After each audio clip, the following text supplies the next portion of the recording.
Bonjour à toutes et tous pour ce nouveau webinaire organisé par la FPI en partenariat avec notre partenaire, le groupe BPCE, dont je suis Didier Bélier-Gagnère, le délégué général de la FPI. Et donc ce webinaire est consacré à l'actualité fiscale 2022-2023. Nous allons traiter de 3 sujets: la taxe d'aménagement et les évolutions du régime de la taxe d'aménagement, la question du financement des acquéreurs, taux d'usure, PTZ, les évolutions ou les recommandations du Haut Conseil à la stabilité financière. Et un petit dernier pour finir, ce sera la présentation du PLF 2023, les quelques dispositions ou non-dispositions qui n'auront pas été retenues dans le projet de loi de finances 2023. Donc j'ai autour de moi Madame Céline Clocher-Dubois, de CMS, qui abordera donc qui abordera les questions effectivement des évolutions apportées à la taxe d'aménagement. Madame Anne-Laure Drouer, bonjour, qui est chef de bureau du cadastre à la DGFiP. Non, c'est Madame. Pardon. Vous êtes responsable de la maîtrise d'ouvrage des outils de la mission fiscale du cadastre. Et Madame Marina Fage, donc chef de bureau du cadastre à la DGFiP, et Vincent Gourny, bonjour, groupe BPCE, donc, qui abordera les questions financement des acquéreurs. Donc je vous propose de rentrer tout de suite dans le vif du sujet, et je vais passer la parole à Madame Céline Clocher-Dubois pour traiter des évolutions et des modalités concernant la taxe d'aménagement. Merci beaucoup. Alors, on ne va pas bien évidemment parler de l'ensemble de la réforme qui a touché la taxe d'aménagement. L'idée, c'est de faire des points sur des sujets récurrents qui questionnent donc, les acteurs de l'immobilier. Alors, le premier point, mais qui est déjà un sujet qui rentre en vigueur, c'est le point des stationnements. Donc, c'est un sujet assez récurrent qui a fait l'objet de pas mal d'évolutions depuis la création de la taxe d'aménagement en 2012. Donc, le stationnement a un régime particulier. On distingue le stationnement intérieur et le stationnement extérieur. Et donc, depuis le 1er janvier 2022, suite à différentes évolutions, le stationnement intérieur, alors on va revenir sur qu'est-ce que du stationnement intérieur et ce que touche donc, le nouveau régime. Le stationnement intérieur a été bénéficié d'une exonération totale de la taxe d'aménagement, c'est-à-dire des 3 parts, part communale, départementale, régionale. Donc, sont concernés par cette nouvelle exonération pour les permis de construire qui sont délivrés depuis le 1er janvier 2022. Donc, les stationnements qui sont situés dans la verticalité d'un immeuble, que ce soit au-dessous, au-dessus. Donc, le texte parle bien de verticalité. Alors, les questions qui reviennent assez souvent, et d'où ce schéma qui figure à l'écran. Qu'est-ce que du stationnement dans la verticalité? Donc, aucun problème sur le schéma de gauche quand les stationnements sont situés en dessous d'un immeuble, par exemple, et dans la stricte verticalité d'un immeuble, et qu'aucune place de stationnement ne dépasse. On a beaucoup plus d'interrogations et on attend encore des réponses de la DHUP et de la DDFiP sur sur des cas un peu plus particuliers. Lorsque les stationnements dépassent ou même sont situés complètement en grande partie en dehors de la verticalité de l'immeuble,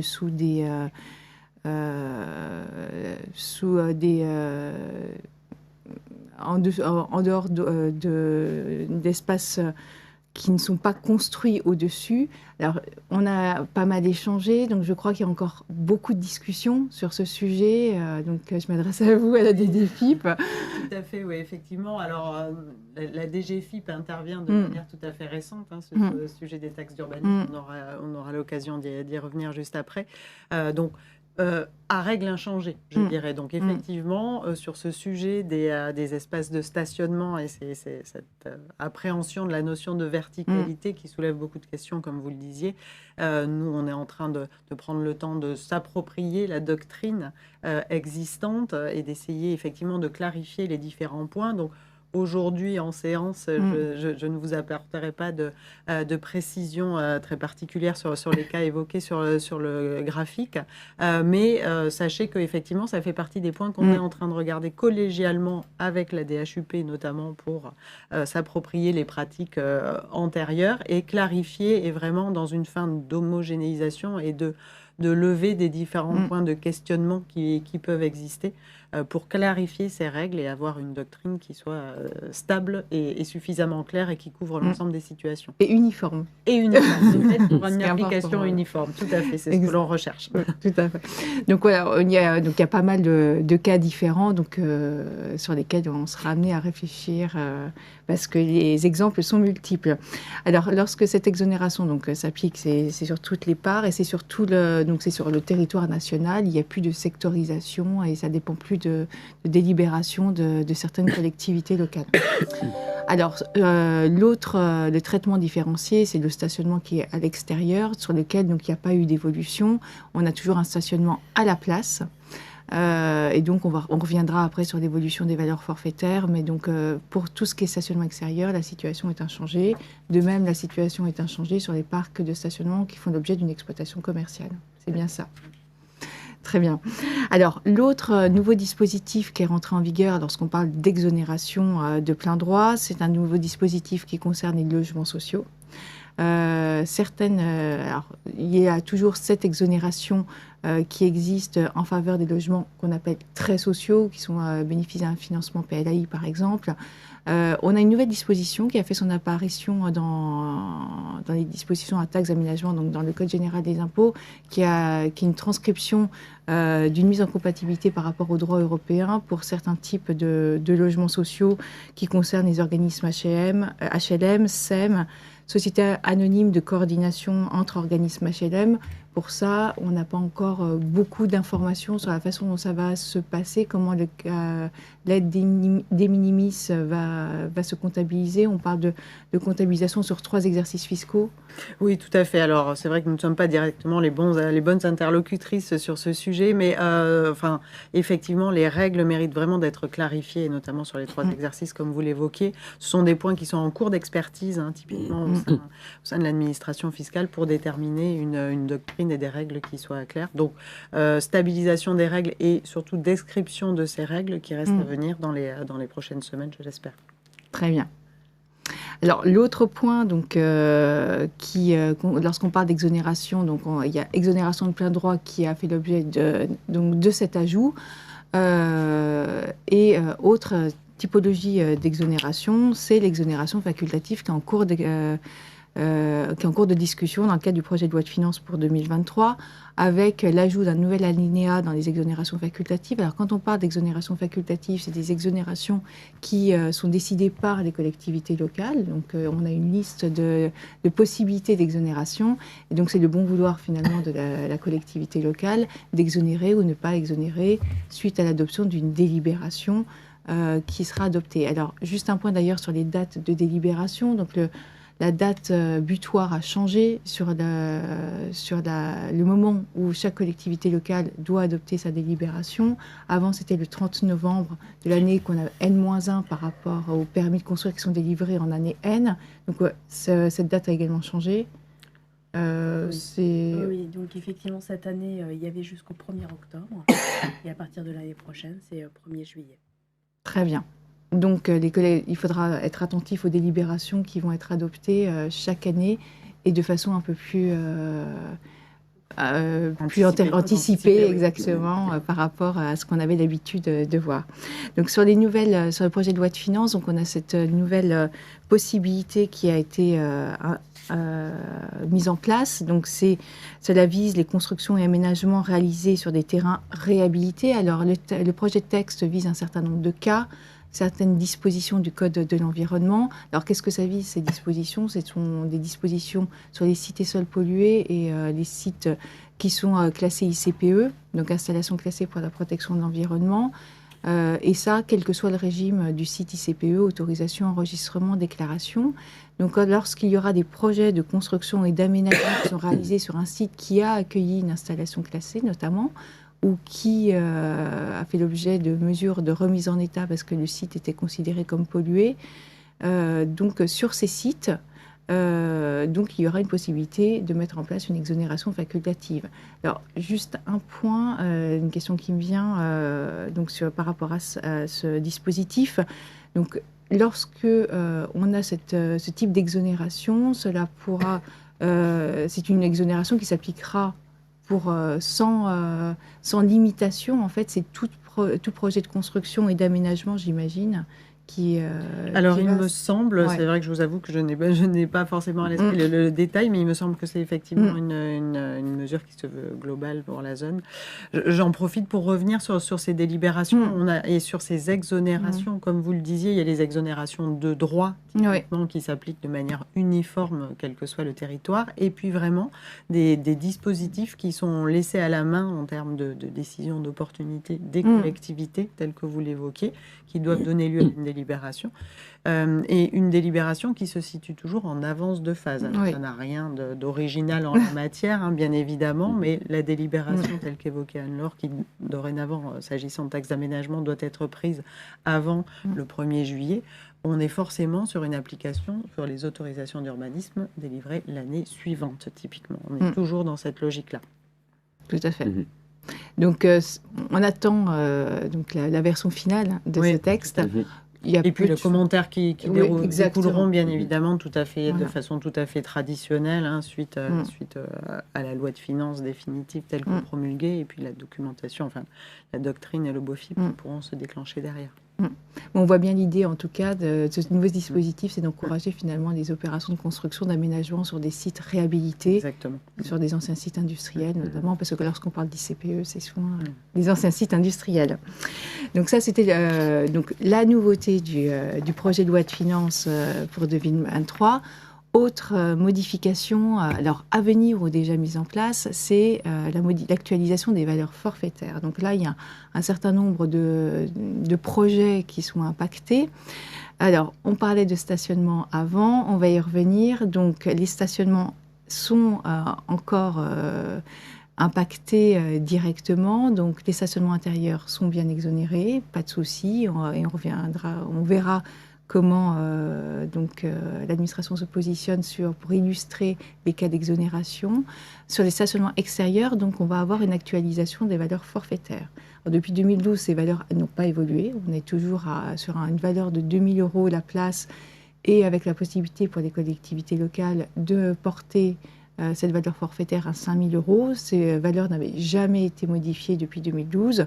Donc, dans le cadre du projet de loi de finances pour 2023, il est question de porter cette valeur minimum à 2 500 € la place pour les permis délivrés à compter du 1er janvier 2023 et à 3 000 € la place pour les permis délivrés à compter du 1er janvier 2024.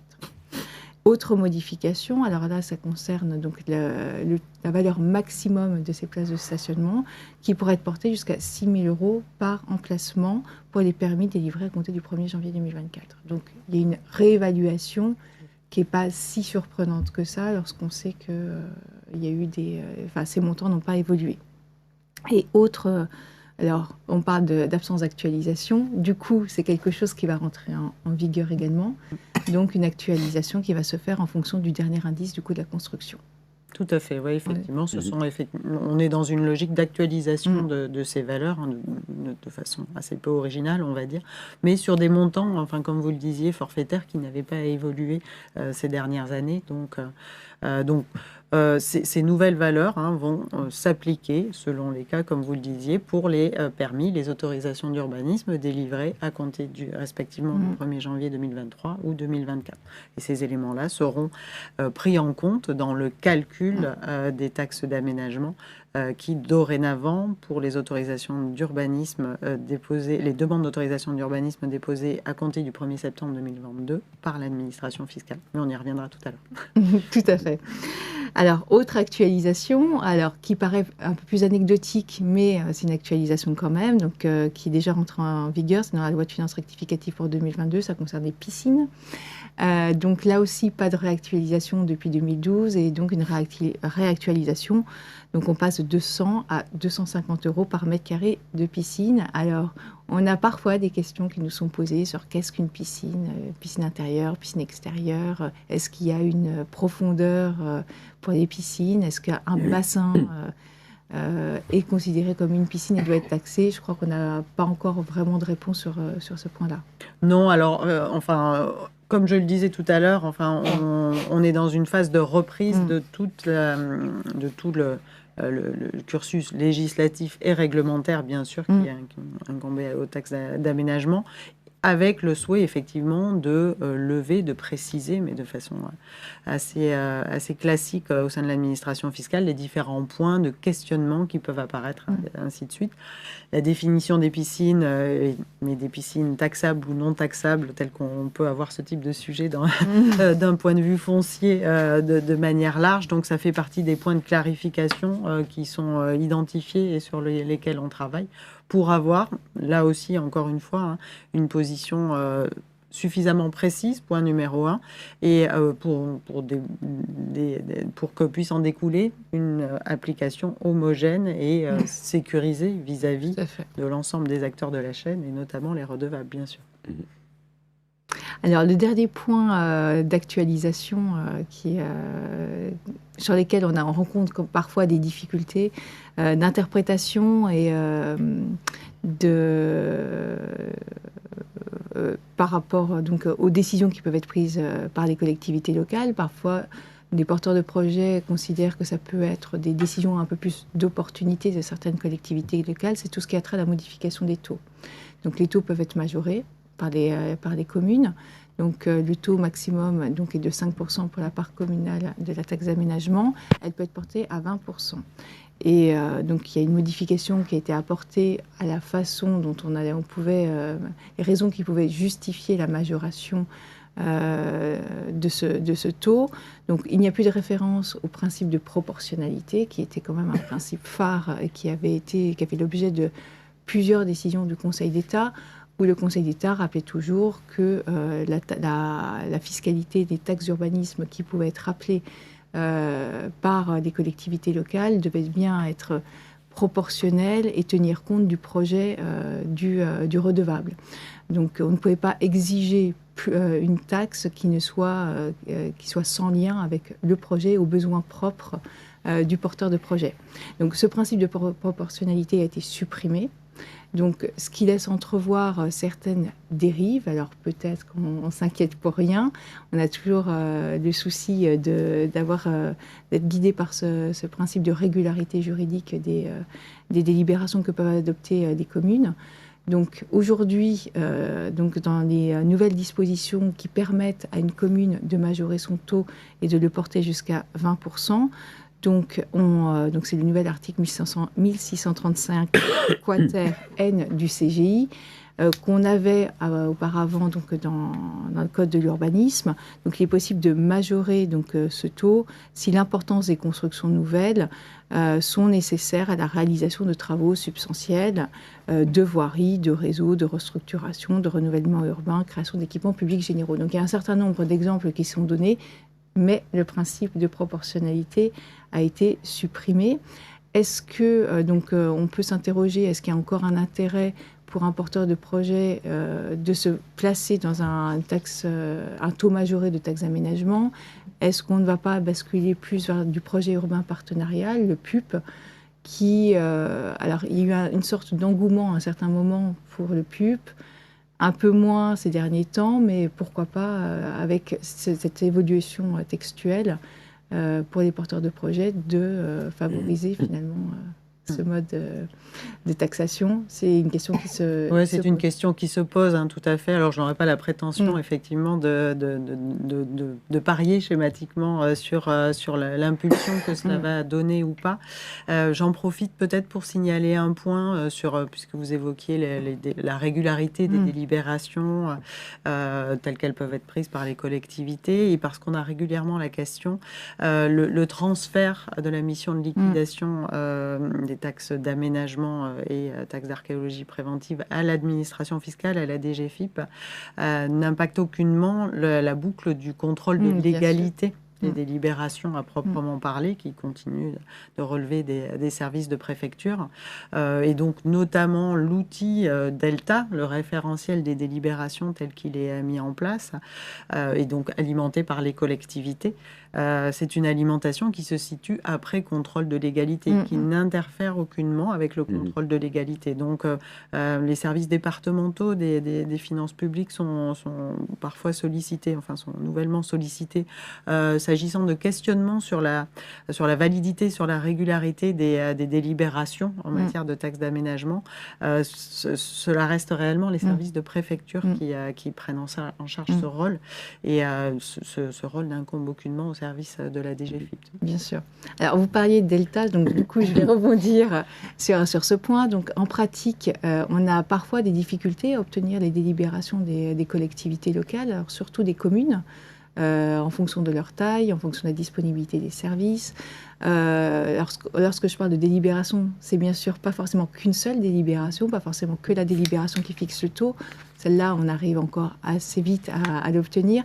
Ce sont toutes les autres délibérations, les délibérations avec la sectorisation, en fonction des taux majorés qui peuvent être appliqués sur certaines communes, les délibérations avec les exonérations facultatives qui sont mises en place.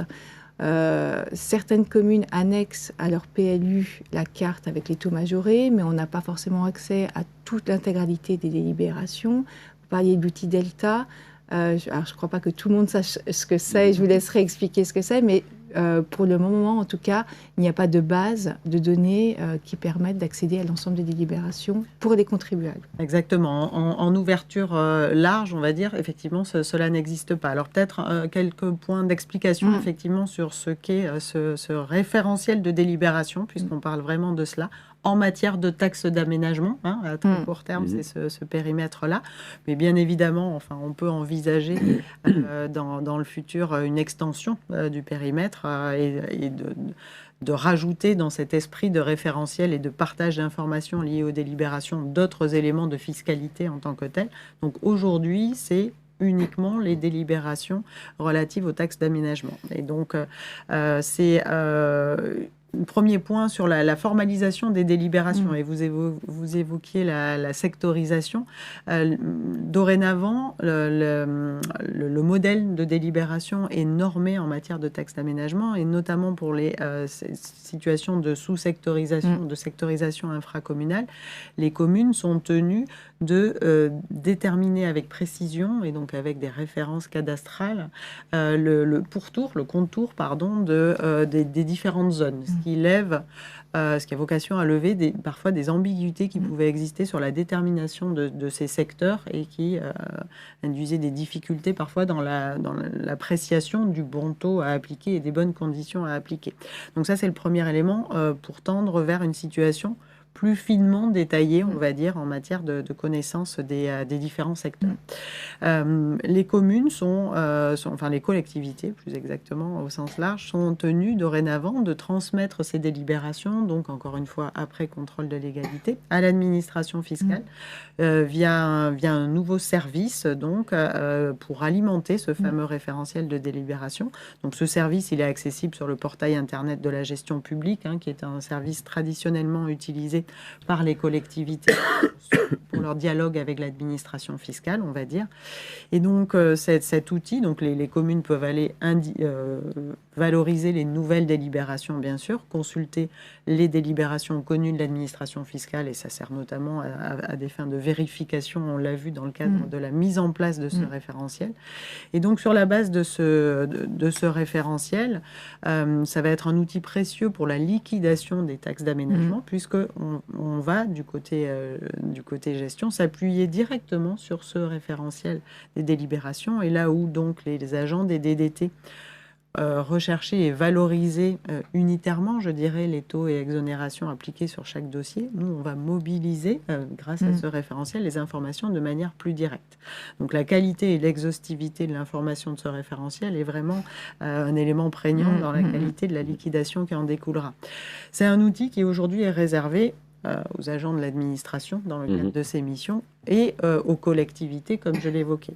Pas aux Cela est- promoteurs. Pardon, je vous pose la question. voilà. Pas du tout, De non, fait, c'est, de manière fermée. Mais il y a des réflexions qui sont en cours. Le besoin que vous évoquez est un besoin qui remonte de manière assez importante, de partage de ces informations et de facilité de mobilisation de ces informations. Parce que autant quand les délibérations sont directement mobilisables sur Internet, etc., il y a la facilité. Autant sur des petites communes, notamment, ainsi de suite, c'est pas forcément aussi aisé que cela et aussi facile à mobiliser. Donc, on réfléchit actuellement à des possibilités de mise à disposition de ces informations en open data, donc pour le coup de manière tout à fait ouverte. Alors sur des formats plutôt directement exploitables du type de fichiers qui puissent être exploités dans des tableurs ou dans des outils, et pas cartographiques à ce stade, mais cela pourrait. Mais de fait, qui présente la facilité de pouvoir être potentiellement intégré à des applications de gestion, ainsi de suite. Donc ça, c'est un point qui est en cours d'étude et qui a de bonnes chances d'arriver à exécution, on va dire, dans les prochains mois. C'est vraiment un point important en termes d'accès à l'information et d'exhaustivité surtout. Voilà. Tout à fait. Oui, et puis de partage, on va dire, d'un élément de langage, enfin d'un élément de calcul à la fin de l'histoire qui soit réellement commun et partagé et accessible par tous. Tout à fait. Donc d'ici quelques mois, il y aura effectivement la possibilité d'accéder en open data sur certaines données. C'est vraiment ça l'esprit. Et les données dont je parle là sont vraiment les données contenues dans les délibérations des collectivités, donc de taux et d'exonération facultative, typiquement, que l'on évoquait tout à l'heure, pour une mobilisation directe, qui sont encore une fois les éléments de calcul que l'administration fiscale va utiliser dans le cadre de ces procédures de gestion, de liquidation, et puis derrière, autorisant le recouvrement. Très bien. Ok. J'avais une autre question. Vous avez parlé d'exonération de plein droit. Vous avez évoqué le cas du monde HLM, du logement social, notamment le PLAI. Est-ce que vous savez si le BRS, lui aussi, peut disposer d'une exonération de plein droit? Alors, il me semble pas. Question. Il me semble pas. Moi, ça ne me dit rien, mais je non, suis pas formée en la matière. Pour moi, c'est pas quelque chose une typologie de logement qui est visée par les textes. D'accord. En fait, les exonérations, qu'elles soient de plein droit ou facultatives, elles doivent être limitativement énumérées. Elles doivent rentrer dans le champ. On ne peut pas extrapoler par rapport à ce qui est visé par le Code général des impôts maintenant. Donc, c'est vraiment strictement limité. La seule exonération en BRS, à mon sens, qui est prévue, c'est celle des l'exonération de taxes foncières sur propriété bâtie, dans la limite de 30% et qui est à la main des collectivités, qui n'est pas systématique à la différence de celle de l'accession au PCLA. D'accord. Autre question, là, je lis une question qui vient de tomber sur le fil Twitter. Un certificat d'urbanisme permet-il de cristalliser le taux de la taxe d'aménagement en cas de majoration de ce taux? Alors, le certificat d'urbanisme, mais vas-y alors. Non, vas-y.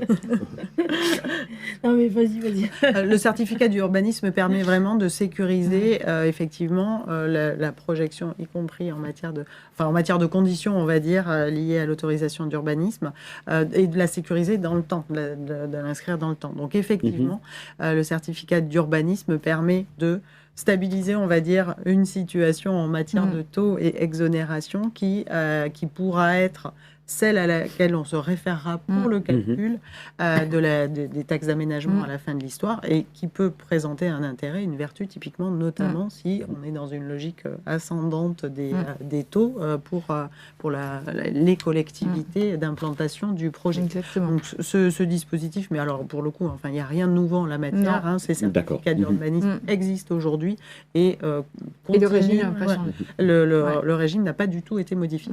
Alors en revanche, ça ne cristallise pas la valeur. C'est uniquement le taux, parce que parfois c'est le genre de remarque qu'on peut avoir. Donc c'est vraiment on est sur le taux et pas sur la valeur. Ouais, tout à fait.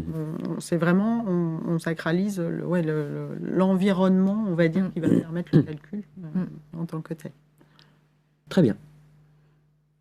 Très bien. Je me tourne de votre côté. Oui. Donc là, on rentre dans les modalités de recouvrement et de liquidation, ou plutôt de liquidation et recouvrement. Exactement, dans cet ordre-là. Tout à fait. Et puis, plus largement, du coup, donc, on va s'attacher avec Anne-Laure à présenter effectivement les conséquences du transfert à la DGFiP, à l'administration fiscale, de la mission de liquidation des taxes d'urbanisme. Alors, je parle de taxes d'urbanisme, mais premier point, quand derrière ce vocable générique, on parle en fait de la taxe d'aménagement. Et puis, avec l'ensemble de ses parts, tout niveau de collectivité confondu, on va dire.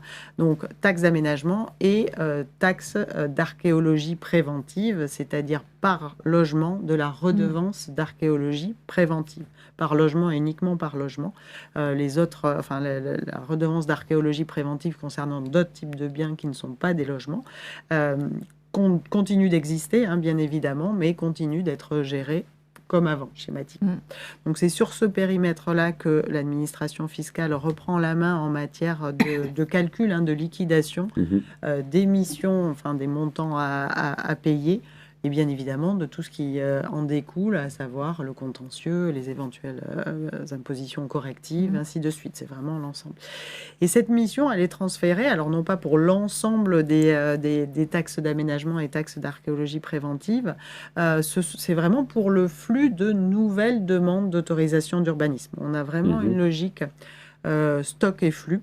Les deux autorisations d'urbanisme dont la demande a été déposée à compter du 1er septembre 2022. Ce sont ces autorisations d'urbanisme et la liquidation associée à ces autorisations d'urbanisme qui sont transférées en gestion à la DGFiP. Là, c'est sur ces dossiers que la DGFiP va prendre la main sur la liquidation. Pour toutes les demandes d'autorisation d'urbanisme antérieures à cette date du 1er septembre 2022, la liquidation restera assurée par les services des DDT comme avant, schématiquement, et selon les mêmes procédures qu'avant, et selon la même séquence calendaire notamment, mais on va y revenir sur la modification de l'exigibilité qu'avant. Donc on est vraiment sur cette scission en résumé qu'on peut décrire en matière de flux et de stock. Donc les DDT conservent donc leurs compétences pour les permis modificatifs également qui vont être délivrés. Tout à fait. Dès lors que le permis initial c'est vraiment le permis initial qui permet cette césure sur le flux et le stock. Et donc pour un permis modificatif qui interviendrait après le 1er septembre 2022, mais faisant référence à un permis initial antérieur à cette date, dont la demande a été déposée avant cette date, c'est la DDT qui reste l'interlocuteur unique, y compris d'ailleurs sur l'éventuel contentieux qui en découlera, ainsi de suite. On fait vraiment une répartition en fonction de la demande d'autorisation d'urbanisme initiale et ensuite chacun continue sur ses propres dossiers de façon scindée. Et ce qui va changer, c'est effectivement la liquidation. Par contre, le bout de la chaîne, c'est-à-dire le recouvrement, reste tel que vous le connaissez aujourd'hui, et que ce soit pour le stock ou pour le flux, nous n'avons pas du tout modifié les conditions de recouvrement de ces taxes. D'accord. Donc on reste effectivement sur une logique d'émission d'un titre de perception qui reste un titre de perception adressé aux redevables en format papier avec toutes les modalités de paiement que vous connaissez déjà, qui existent déjà en la matière. Cette partie-là n'est vraiment aucunement modifiée. On continuera à remplir nos petits formulaires. Voilà, alors sur la partie déclarative, mais on va y revenir, là pour le coup on passe une marche en matière de dématérialisation et l'ensemble des démarches déclaratives va s'insérer au sein d'un des services présents dans le bouquet de services sur impôts.gouv, espace particulier ou espace professionnel de manière banalisée. Ce nouveau service, c'est le service biens immobiliers, gérer mes biens immobiliers, GMBI pour son petit nom exactement, je vois qu'il y a des connaisseurs, qui a été ouvert pour une partie uniquement en consultation, donc depuis l'été 2021, depuis le mois d'août 2021 plus précisément, et qui vient à peine ces dernières semaines, le 17 novembre exactement, de franchir un cap en matière de démarches en ligne proposées. Et donc, depuis le 17 novembre dernier, il est possible au sein de cet espace Gérer mes biens immobiliers de procéder à l'ensemble des démarches foncières et de taxes d'urbanisme, on va y revenir, concernant les biens qu'un usager possède. C'est une première marche. Ce service, il a vocation à être alimenté de nouveaux services déclaratifs au fur et à mesure d'ajout de fonctionnalités. Ce service, Gérer mes biens immobiliers, il faut vraiment le voir comme un espace de dialogue et qui est vraiment une composante nouvelle au sein du bouquet de services qui était proposé, un espace de dialogue entre l'usager et l'administration fiscale concernant les biens bâtis, les biens immobiliers que possède la personne. C'est vraiment dans cet esprit-là.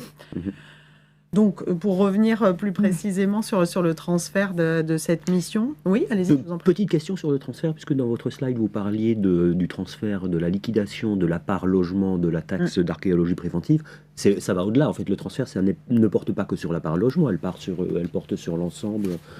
Des composantes de la redevance d'archéologie. Oui. Non, elle porte bien uniquement c'est sur uniquement la part logement. Typiquement, Pour les autres types de locaux et les autres composantes de la RAP, elles restent gérées entre guillemets comme avant, et notamment par les services du ministère de la Culture. Parce qu'on avait deux filières, la filière culture et la filière urbanisme. Donc la culture reste au DRAC. Voilà, exactement. D'accord, il n'y a que la part urbanisme. Et la filière urbanisme. C'est pour ça qu'on parle vraiment uniquement de part logement, c'est-à-dire la composante qui était gérée par... C'est peut-être que nous, on l'entend un peu différemment. Nous, on appelle ça urbanisme, donc pour que peut-être qu'il n'y ait pas de confusion.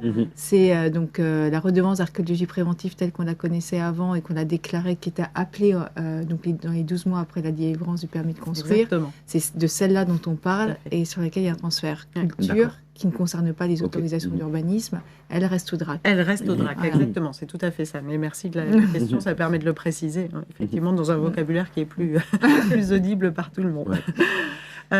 Du coup, si on peut passer à la diapo suivante, peut-être. Donc, on est vraiment dans une logique de transfert de la mission de liquidation. L'esprit est vraiment une transposition des règles de calcul, ainsi de suite, qui existaient, qui préexistaient et que l'on reprend en environnement d'administration fiscale, schématiquement. Donc, ce qui était dans le code de l'urbanisme a vocation à intégrer le Code général des impôts et le livre des procédures fiscales. C'est le grand principe. On n'a aucunement modifié les règles de calcul, ainsi de suite. Cela étant, parce que un des objectifs, en tout cas une des idées forces du transfert était aussi de s'appuyer sur les synergies entre la taxe d'aménagement et les règles en vigueur en matière foncière, en matière de taxe foncière, en tout cas d'évaluation foncière. Il y a quelques points qui changent et notamment l'exigibilité de la taxe, puisque l'on s'aligne sur les principes qui prévalent en matière foncière, à savoir, donc en matière foncière, c'est l'article 1406 du Code général des impôts qui nous l'indique. Une déclaration est attendue de la part du propriétaire, du titulaire de droit, dans les 90 jours de l'achèvement des travaux. Achèvement au sens foncier, donc. Et de fait, on s'aligne sur cette règle-là en matière de taxe d'aménagement. Et du coup, une déclaration des éléments constitutifs du bien est attendue dans les 90 jours de l'achèvement en matière de taxe d'aménagement. Et ce sont ces éléments-là qui vont permettre la liquidation. Donc, ce n'est plus la DENSI telle qu'on la connaissait antérieurement à l'appui de l'autorisation d'urbanisme qui permettait de calculer, et avec la liquidation qui intervenait à 12 et 24 mois. Ce n'est plus cette logique-là, c'est vraiment à l'achèvement des travaux qu'il y aura, dans une logique de parcours commun, mais on va y revenir au sein de Gérer mes biens immobiliers, une composante foncière et ou de taxe d'urbanisme selon les situations. Pour un propriétaire lambda, je dirais, qui est concerné à la fois en tant que propriétaire devant honorer ses obligations déclaratives foncières et de taxes d'urbanisme, ce sera un parcours conjoint qui lui sera présenté de manière tout à fait fluide. On n'est pas dans une logique de formulaire indépendant, c'est vraiment un parcours où on enchaîne des questions. Donc il embrasseront les deux composantes foncières et de taxes d'urbanisme. Pour des situations un peu plus particulières où ces éléments, où ces composantes sont scindées, et notamment dans le cas qui nous intéresse aujourd'hui, il pourra y avoir donc pour le propriétaire un parcours uniquement foncier, et notamment dans les cas de vente en état futur d'achèvement, etc. C'est régulièrement le cas. Et puis, pour le promoteur, un parcours uniquement de taxe d'urbanisme. On va être dans cette logique-là de répartition. Alors, vous évoquez le terme propriétaire. Donc, ça veut dire que c'est au propriétaire de faire la déclaration à l'achèvement des travaux. Alors, en fait, en première intention, on va s'adresser aux propriétaires parce que de manière globale et de manière macro, effectivement, dans la très large majorité des cas, le propriétaire est aussi le pétitionnaire de l'autorisation d'urbanisme et donc le redevable des taxes d'urbanisme in fine. Cela étant, il y a nombre de situations où ça n'est pas le cas, et notamment dans le contexte des promoteurs. Donc, en première intention, on va toujours s'adresser aux propriétaire de la parcelle d'assises du projet. Le propriétaire, s'il n'est pas le pétitionnaire, va nous indiquer qu'il ne l'est pas. En tout cas, il faut qu'il nous indique qu'il ne l'est pas. Donc, il y a une démarche à faire du propriétaire. Exactement. Voilà. Le début, l'étincelle de départ va être vraiment le premier contact que l'on aura vis-à-vis du propriétaire de la parcelle d'assises. C'est toujours cela. Et suite donc à son indication comme quoi il n'est pas le pétitionnaire, et donc on est dans une logique et un découpage autre. À ce moment-là, on va identifier ce pétitionnaire de manière indépendante et donc enclencher un parcours effectivement de suivi et d'accompagnement de ce pétitionnaire spécifiquement jusqu'à obtenir, dans le cadre de promoteur, la déclaration d'urbanisme. Mais on va vraiment enclencher ce suivi. Je parle de suivi parce qu'en fait, l'étincelle de départ, elle est du côté de la DGFiP, la connaissance d'une autorisation d'urbanisme délivrée. Et alors ça, c'est pas quelque chose de nouveau, ce sont déjà des informations, ces autorisations d'urbanisme délivrées que l'on récupérait de la part des services de l'urbanisme et qui nous permettaient de ce qu'on appelle mettre en surveillance des locaux, en fait tout simplement de s'adresser à l'usager pour lui rappeler ses obligations déclaratives foncières, obligations déclaratives qui sont méconnues.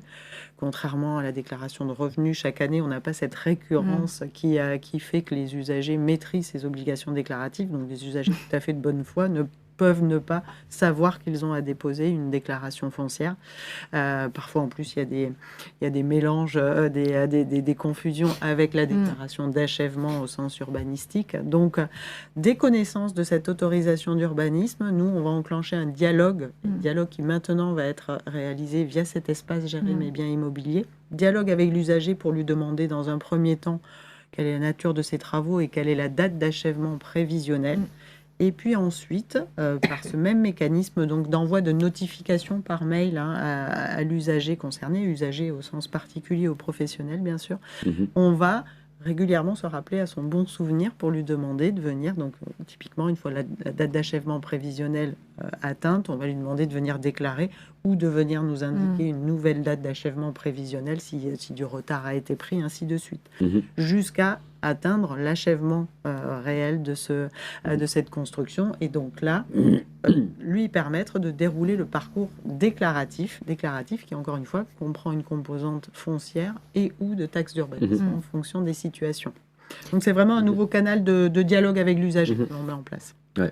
Vous utilisez le terme de déclaratif, c'est-à-dire que c'est au pétitionnaire effectivement de faire la démarche d'information de l'administration fiscale. Le propriétaire. S'il est, alors après, oui, s'il y a une identité de personne entre le... Vous n'avez pas l'information, vous, de façon automatique, que sais-je, via les collectivités, c'est vraiment le pétitionnaire. S'il est le propriétaire qui fait la démarche auprès de l'administration fiscale pour informer... Effectivement, on va lancer l'opération et donc cet échange à partir des informations qu'on reçoit et qui sont contenues dans le permis de construire. On va s'adresser au propriétaire qui, lui, va nous dire « Eh bien, je ne suis pas... » Et c'est dans la demande d'information, donc dans ce premier échange qu'on a avec le redevable, on va lui poser une série de questions pour cadrer finalement les échanges futurs, donc la nature des travaux et la date prévisionnelle d'achèvement, mais surtout, est-ce que vous êtes le propriétaire, est-ce que vous êtes le redevable? Et c'est en fonction des éléments qui nous seront fournis qu'on va, on va dire, faire une autre branche et qu'on va pouvoir s'adresser au pétitionnaire qui sera différent du propriétaire dans le cadre spécifique des promoteurs.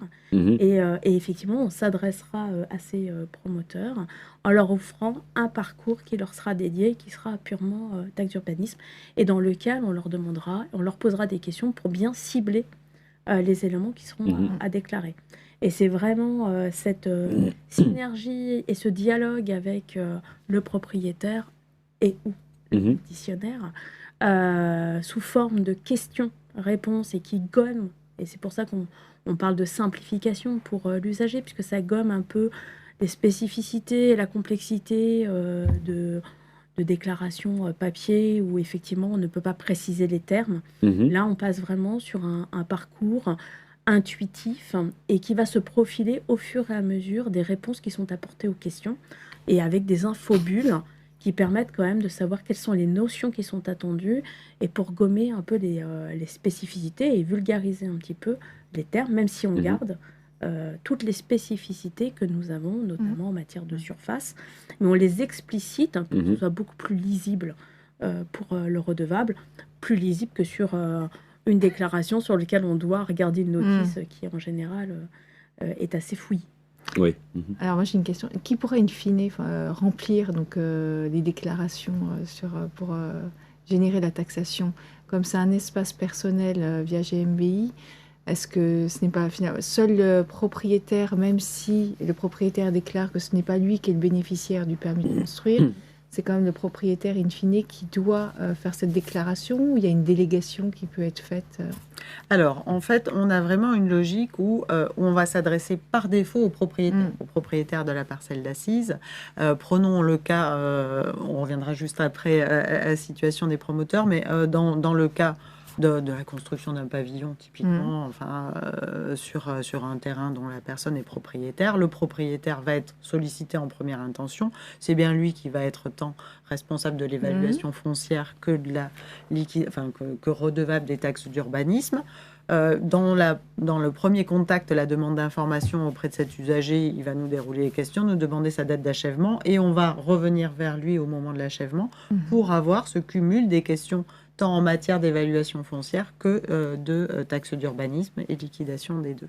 Lorsqu'on est dans une... Et donc c'est bien le propriétaire dans ce cas-là qui est l'unique interlocuteur au sein de son espace personnel qui peut être un espace particulier lorsqu'on est sur un usager particulier sur impôt.gouv ou un espace professionnel lorsqu'on est sur une personne morale, mais le service est offert de manière tout à fait identique, avec la petite subtilité mais qui préexiste et qui n'est pas liée à gérer mes biens immobiliers, que au sein d'un espace professionnel sur impôt.gouv, il y a un système de délégation possible. L'espace professionnel concerne un SIRAN, schématiquement, une entité juridique, mais ensuite, N personnes peuvent accéder à cet espace pour des services qui peuvent être spécialisés par délégataire, on va dire. Et dans le cas de gérer mes biens immobiliers, on peut donc avoir un délégataire qui, par exemple, ne serait habilité qu'au service gérer mes biens immobiliers. Alors cet espace professionnel, c'était souvent une critique qui nous était faite d'ailleurs. Il y avait des packs de services qui ne pouvaient pas être individualisés justement à cette finesse de grain. Dorénavant, c'est tout à fait possible et c'est un élément important, notamment dans des grosses structures où souvent c'était les services comptables et financiers qui accédaient à l'espace professionnel.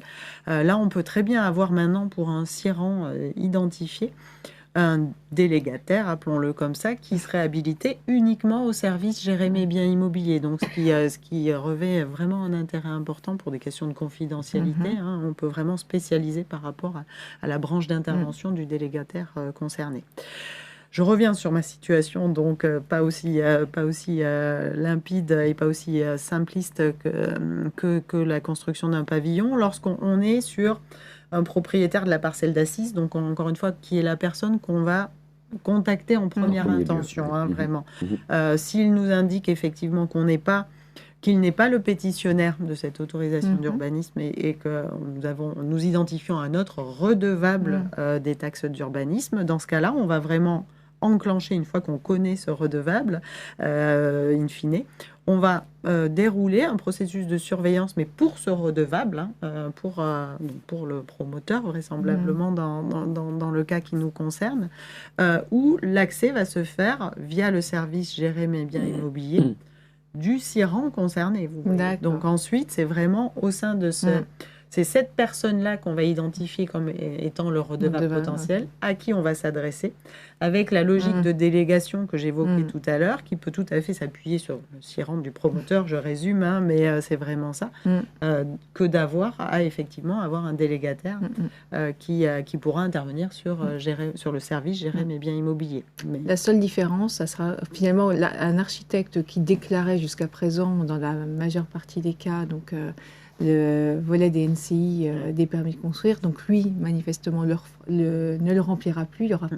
Il n'y aura plus de volet des NCI. Non, il n'y a plus de volet des NCI. Et puis, il est difficile d'imaginer qu'il y ait une délégation à l'architecte pour remplir le volet de taxe d'urbanisme dans GMBI. Donc, il appartiendra finalement au promoteur qui sera contacté par vos services via le propriétaire de remplir lui-même. Exactement. Alors, on pourrait envisager, à titre pratique, une délégation à l'architecte pour un temps donné sur le service Gérer mes biens immobiliers, mais je ne sais pas si, en termes d'organisation interne, cela rend vraiment ce type de logique. Il faut avoir à l'esprit aussi qu'on sera dans une temporalité différente, puisque la DNCI était déposée au moment de l'autorisation d'urbanisme. Là, on parle d'un parcours déclaratif qui se situe à l'achèvement. Ce qui constitue un plus dans le sens où on a la certitude à ce moment-là de ce qui est vraiment sorti de terre, schématiquement, et du coup, qui évite les situations, effectivement, de régularisation a posteriori, que l'on connaissait en nombre assez sensible, parce qu'il y avait un écart entre le projet tel qu'initialement prévu et la réalité du bien tel que construit. Là, par essence, les éléments nécessaires à la liquidation, qui seront pris en compte pour la liquidation de la taxe d'aménagement et de la TAP, seront la photo déclarée par le pétitionnaire à l'achèvement des travaux en tant que tel. Donc on espère bien avoir effectivement moins de contentieux et moins de régularisation de ce fait. Quel document caractérise l'achèvement des travaux ? C'est la DACT, Alors, ce n'est pas la notion d'achèvement urbanistique telle que je l'appelle, c'est-à-dire la DACT. On est vraiment sur la notion fiscale. Donc, l'achèvement des travaux au sens fiscal, qui est issu de l'article 1406, et du coup, qui est vraiment... on s'aligne, en fait, pour les taxes d'aménagement sur cette notion d'achèvement fiscal à proprement parler. Cette démarche déclarative, maintenant offerte par Gérer mes biens immobiliers, vous avez peut-être eu l'occasion de le voir dans la communication associée à l'ouverture de ce service, on parle de démarche fiscale unique, englobant la dimension foncière et de taxes d'urbanisme. C'est bien une démarche fiscale et du coup, ça ne rend aucunement le service de la DACT à proprement parler. Et typiquement, la DACT n'est pas supprimée. C'est une question qu'on a régulièrement. On reste sur une démarche à l'urbanisme, on va dire, d'une part, et une démarche fiscale qui, elle, est une démarche unique. Bien évidemment, en faisant un peu de science-fiction, on voit bien que le besoin se ferait sentir d'arriver à fusionner l'ensemble de ces démarches vis-à-vis, en vision usagée, ça serait forcément un plus. Ça ferait partie des éléments de réflexion qu'on aura pour le futur, mais à très court terme, c'est vraiment une démarche fiscale unique, qui vaut pour le foncier et pour les taxes d'urbanisme, à côté d'une démarche DACT qui n'est aucunement modifiée. Et qui a toujours son utilité en droit de l'urbanisme par rapport à la conformité. Oui, tout à fait. Ok. Oui. Du coup, alors simplement pour reprendre sur la base de ce schéma des éléments, mais c'est un peu de la pédagogie de répétition, on a vraiment avec ce service des matériels. Peut-être je reviens, excusez-moi. Bon slide ou pas? Oui, sur la slide précédente, parce que du coup j'ai parlé de ce qui... Oui, exactement, j'ai parlé de ce qui ne changeait pas, mais c'est dommage de ne pas pointer ce qui change typiquement dans le cadre du travail. Avec le premier point qui est l'exigibilité de la taxe commerce, mais on l'a évoqué. Le deuxième point qui change, et c'est un point, je pense, important, c'est la création d'acomptes de taxes d'aménagement à proprement parler, parce que pour le coup, c'est un nouvel objet. Ça n'existait pas avec le rythme de liquidation à 12 et 24 mois. Ce mécanisme d'acompte, si on veut en refaire un petit peu la genèse, on a eu beaucoup de questionnements sur le fait du déplacement de la date d'exigibilité et le fait de s'aligner sur l'achèvement et non pas sur les 12 et 24 mois de la délivrance de l'autorisation d'urbanisme. Il y avait une crainte assez forte, notamment du côté des collectivités, d'avoir finalement un décalage de trésorerie, de ressources en tant que tel. C'est un point qu'on a vraiment regardé de manière précise. Et on en arrive aux conclusions statistiques, étayées par des statistiques suivantes pour tous les projets dits classiques. La modification de calendrier n'induit pas une modification de calendrier de ressources des trésoreries. Pour plusieurs raisons, parce que schématiquement, alors sans prendre en compte le caractère tout particulier en ce moment d'éventuels retards dans la livraison des matériaux, etc. Mais on constate qu'on est globalement entre le moment de l'autorisation d'urbanisme et le moment de l'achèvement des travaux, pour un pavillon, je prends mon pavillon lambda, à une durée de 1 an, entre 1 an et 1 an et demi. Donc la cadence de liquidation qui existait avant, à 12 et 24 mois, ne va pas être modifiée avec l'alignement sur notre achèvement des travaux, puisque là, à l'achèvement des travaux, on liquide dans la foulée. Donc pour tous ces projets, on va être sur la même cadence, voire on espère être un tout petit peu plus tôt, dans le sens où il était constaté parfois du retard dans la liquidation du côté des DDT qui faisait que les 12 et 24 mois n'étaient pas respectés. Donc pour tout ce qui est projet, ce que je vais appeler nominaux, pas de décalage de trésorerie. En revanche, pour des projets très sensibles, qu'on va appeler des grands projets, qui se caractérisent par une superficie supérieure à 5000 m², objectivement, le temps que les projets sortent de terre, il peut se passer réellement plusieurs années, 4, 5, 6 ans. Et donc là, objectivement, s'aligner sur l'achèvement crée un décalage de trésorerie par rapport aux 12 et 24 mois. D'où ce mécanisme d'acompte qui a été inventé et mis en place. Et donc, on va avoir des acomptes qui vont permettre d'anticiper la ressource en vision collectivité locale, étaler la charge, le montant du côté du pétitionnaire. Ces acomptes, ils vont être au nombre de 2. Ils seront évidemment liquidés sur la base du prévisionnel du projet, qui est la seule chose que l'on a à ce moment-là. Et ils vont s'appuyer sur des éléments qui seront à déclarer par ce pétitionnaire. Donc, je reprends ma boucle de tout à l'heure. Une première demande d'information à l'attention du pétitionnaire, où on va lui demander tout simplement dans le parcours, est-ce que c'est un projet supérieur à 5000 m².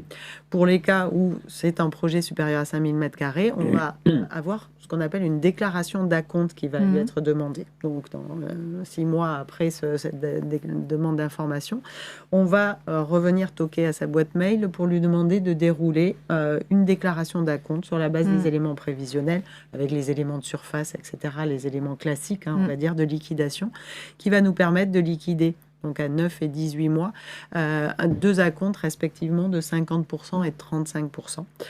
Et ces 2 acomptes, ils vont venir en déduction de la liquidation définitive à l'achèvement. Donc à l'achèvement, il y aura aussi une déclaration clôturée, qui est vraiment le constat de ce qui a été réellement pris. Et les 2 acomptes réglés viendront en déduction de ce montant total et donneront lieu, le différentiel, le reste, donnera lieu à 2 titres de perception de manière tout à fait classique. Si la surface évolue pas entre le PC et donc ce qui a servi de base à la déclaration d'acompte, donc est-ce qu'on sera sollicité à nouveau pour refaire une déclaration? Tout à fait. La déclaration, elle sera de toute façon sollicitée pour vraiment indiquer l'achèvement, parce que cette déclaration d'acompte, finalement, comme on l'appelle, n'est vraiment que sur un prévisionnel. Vous voyez, donc c'est l'achèvement vraiment qui signifie le temps de la déclaration de la réalité du projet. Mais du coup, si le prévisionnel s'avère conforme strictement à ce qui s'est passé pour de vrai, le reste à payer sera de 15% typiquement, puisqu'on aura eu une séquence 50 et 35%. Ouais. Mais on aura 2 déclarations à faire et on sera ressollicité. À l'achèvement prévisionnel, en fait. On reçoit un email, comment ça se passe? Exactement. Vraiment, c'est l'état d'esprit qu'on a souhaité mettre en place, c'est ces espaces de dialogue. Et effectivement, c'est l'administration fiscale qui vient vers le pétitionnaire pour toquer à sa porte et lui dire voilà ce que vous nous aviez dit précédemment et préciser les éléments. Donc on est accompagné. C'est exactement ça, c'est ce qu'on a souhaité. C'est un accompagnement. Il y avait effectivement une question qui était quelles sont les démarches à accomplir. En fait, il n'y a pas de démarche à accomplir. C'est vraiment cette boucle de dialogue, comme vous l'a caractérisé. Donc, dans le dialogue, vous constatez que le projet a une superficie supérieure à 5000 m². Donc, il y aura une édition, si je puis dire, de documents de déclaration. Quoi. On est vraiment dans l'échange, le dialogue et l'identification du local pour alimenter notre système d'information. Donc, effectivement, on a souhaité la fluidité des échanges par cet intermédiaire-là, et puis une automatisation des éléments en récupérant toutes les informations qui nous sont déclarées pour pouvoir alimenter notre système d'information et opérer le système de surveillance, puis après, effectivement, le système de calcul et de liquidation des taxes d'urbanisme. Alors cette notification, telle qu'on l'appelle, donc par mail, elle sera vraiment banalisée. À chaque fois, c'est vraiment un déclencheur de viens nous voir dans Gérer mes biens immobiliers, on a des questions à te demander, à te poser schématiquement. C'est vraiment ça l'esprit. Et ensuite, en fonction, quand l'usager vient, encore une fois, usager, personne physique ou personne morale, vient au sein de son service, on lui déroule un parcours différent de questionnement en fonction de l'étape à laquelle on se situe. Mais la notification en tant que telle est vraiment banalisée. C'est viens nous voir dans GMBI. Et ce qu'on veut vraiment instaurer, c'est vraiment un mode de dialogue par cet espace Gérer mes biens immobiliers sur tout ce qui a trait au bien bâti de la personne. Typiquement, c'est vraiment ça l'esprit. On parle beaucoup de notifications et de canaux dématérialisés, bien évidemment pour les usagers qui ne sont pas dans une logique de dématérialisation. Il y a strictement l'équivalent en mode on peut toujours vous appeler. Voilà. Et bien sûr, l'histoire derrière, ce sont les services fonciers de toute façon qui assurent la gestion de cette mission, tout comme la mission d'évaluation foncière. Et par ailleurs, donc, vous indiquiez qu'il y avait un transfert aussi de personnes, de fonctionnaires, des DDT au DDFIP. Tout à fait. Le transfert de cette mission de la liquidation des taxes d'urbanisme des DDT, donc des services du MTECT, du ministère de l'écologie, à la DGFIP est assorti d'un transfert d'emplois qui concerne au total 290 emplois équivalents temps plein. Et donc, préférentiellement, effectivement, les agents en charge de la mission taxes d'urbanisme au sein des services de fiscalité au sein des DDT sont sollicités pour, sur la base du volontariat, suivre cette mission qu'ils réalisaient déjà et ainsi rejoindre les services de la DGFIP et plus précisément les services fonciers pour continuer à assurer cette mission et plus largement intégrer la mission d'évaluation et de gestion des missions foncières au sens large au sein de nos services fonciers. Donc c'est un transfert qui s'opère en plusieurs vagues, la dernière vague étant au 1er septembre 2024, mais typiquement au 1er septembre 2022, on a déjà des agents des DDT qui ont rejoint nos services, que l'on appelle des chargés de mission à la préfiguration, et qui d'autant plus nous aident à faciliter ce transfert et cette récupération de mission. Ce sont nos ambassadeurs, comme on les appelle, de la mission au sein de la DGFIP. Très bien. Et quelques questions très précises, notamment sur ce seuil des 5000 m². Quel est comment dire, enfin, c'est surface de plancher, quel est l'indicateur? Voilà, c'est la notion de base en matière de calcul des taxes d'aménagement. Donc c'est la même chose. Et donc c'est pas la surface de plancher urbanisme. Je pense que c'est la question. D'accord, ok. C'est la surface qui sera taxée. Ouais, c'est ça. Oui, c'est ça. Surface taxable. Surface taxable. Oui. Alors, on a prévu dans le parcours une petite infobulle pour préciser quelle est la notion concernée, ainsi de suite.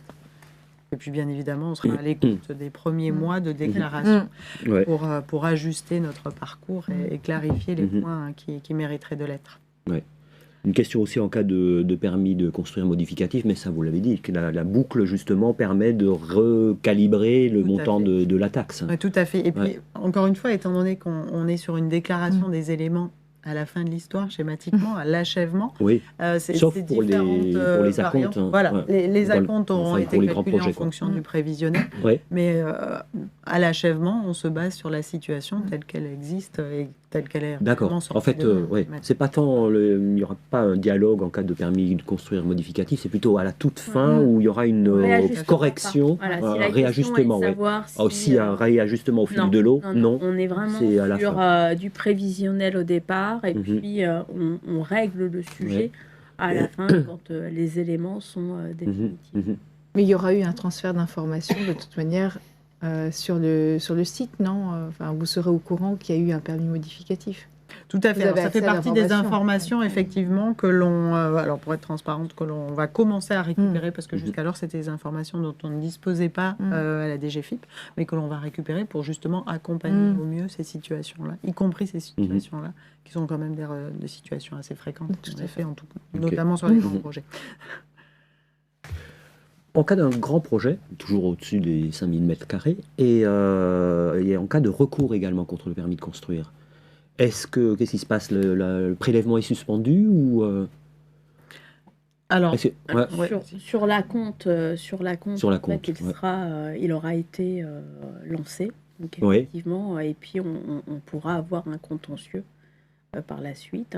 Si le bien n'était pas achevé, on aurait effectivement un titre d'annulation. Il n'y a plus de possibilité d'avoir de sursis de paiement en cas de contentieux sur le paiement d'acompte? Il n'est pas prévu dans l'ordonnance de sursis de paiement sur ces acomptes en tant que tel. Si c'était ça la question, c'était ça en fait. Derrière. L'ordonnance de juin 2022 ne prévoit pas de sursis de paiement et vous savez en tant que tel. Donc avant, quand il y avait en ancien régime taxe d'aménagement en cas de contentieux contre le permis de construire, on pouvait informer et demander le sursis de paiement. C'était quelque chose qui était de droit. En revanche, dans le nouveau dispositif, en l'état des textes, il n'y a pas l'équivalent. Sur les acomptes. Sur les acomptes. Parce qu'on est vraiment... Alors, effectivement, ce sursis de paiement perdure, mais parce qu'on est sur du recouvrement. Et sur du recouvrement, là, pour nous, à la fin des travaux et de la construction. Donc, ce sursis de paiement perdure. Par contre, sur cette phase d'acompte... le sursis de paiement n'est pas prévu. Et ça, c'est une inquiétude, je pense. Oui. Pour autant, mais vous me dites s'il y a un sujet que je ne vois pas, mais cet acompte, il découlera directement de la déclaration d'acompte telle qu'elle aura été réalisée par le pétitionnaire, typiquement, vous voyez. Sauf qu'on va déclarer ce qui figure dans le permis de construire, parce qu'on a cette obligation déclarative, comme on déclare dans le cadre de l'ancien DNCI dans le permis de construire, mais ce n'est pas pour autant qu'on allait payer 12 et 24 mois après. On avait un décalage qui nous était autorisé parce qu'un contentieux peut durer 3-4 ans. Et donc, on n'est pas sûr que le projet se réalise du tout. Le permis peut être annulé.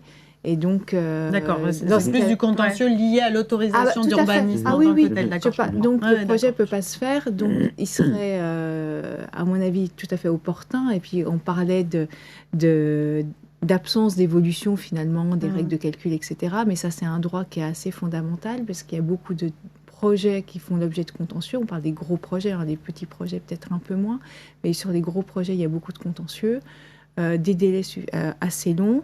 Pendant ces contentieux, les projets ne sortent pas de terre. On ne commence pas à faire des travaux s'il y a un contentieux. Donc il y a vraiment ce besoin, et qui a un gros besoin de sécurité, en fait. Parce que décaisser 50% à titre d'acompte de ce qui est exigé en taxe d'aménagement, c'est un vrai sujet. Ça, pour le coup, c'est une évolution qui est défavorable aux promoteurs si ça reste en l'état. Alors effectivement, en l'état du droit, c'est ce que vous disiez, l'ordonnance ne prévoit pas ce mécanisme de sursis de paiement en cas de contentieux lié à l'autorisation. On va faire remonter ce point. Et voilà, j'entends le point et on le prend dans notre besace. Une question qui vient de tomber, mais vous avez déjà répondu, c'est toujours la même question, la différence entre propriétaire et pétitionnaire. Donc cette fameuse boucle de dialogue, c'est ce que je veux dire. Vous contactez le propriétaire vous dit bah non, je ne suis pas le pétitionnaire, donc il vous communique les coordonnées du pétitionnaire et le dialogue bascule vers le pétitionnaire. Ce nouvel interlocuteur qui est le...